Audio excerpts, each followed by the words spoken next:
I'm Joy Johnson. I'm a therapist in Atlanta, Georgia, and I wanted to talk to you more today about self-compassion and briefly touch on the three main components of self-compassion as identified by Krista Neff, a researcher and author about self-compassion.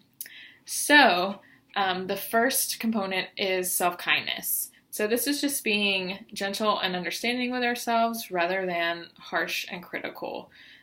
So when we are having a bad day or when we make a mistake or we're really like missing our ex or whatever it is that we're struggling with, I think, I know I struggle with this with beating myself up for, with saying like, God, Joy, you really need to let that go. Like, why are you being so dumb? And instead, seeing that, recognizing that and saying, what do I need in this moment? I don't need to be beat up. That's not what a friend would do. A good friend wouldn't do that. If I was talking to them about it, they would say, it's okay. We all do that. That's really normal.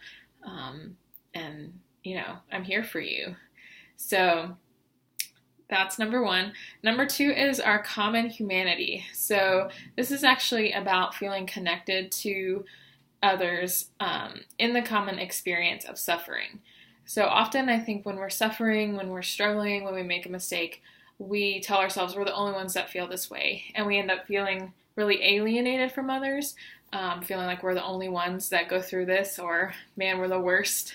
That's where that beating ourselves up comes in a lot, because we assume or we tell ourselves that other people don't deal with this, other people don't make these mistakes, which is completely untrue. And so actually looking at it from, we all kind of struggle with similar things. We're all flawed.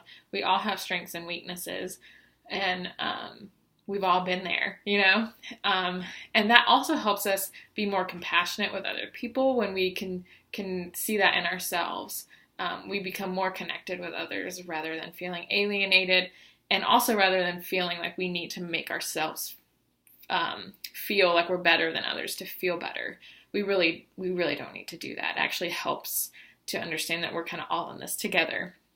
And the third piece is mindfulness, which I think combines the other two. And it's just having like a balanced awareness of how we're feeling and who we are, and kind of just the environment around us, rather than ignoring it or exaggerating it. So just kind of being in here now, saying, this is my emotion, this is what I'm feeling, and observing it a little bit rather than immediately reacting or pushing it to the side.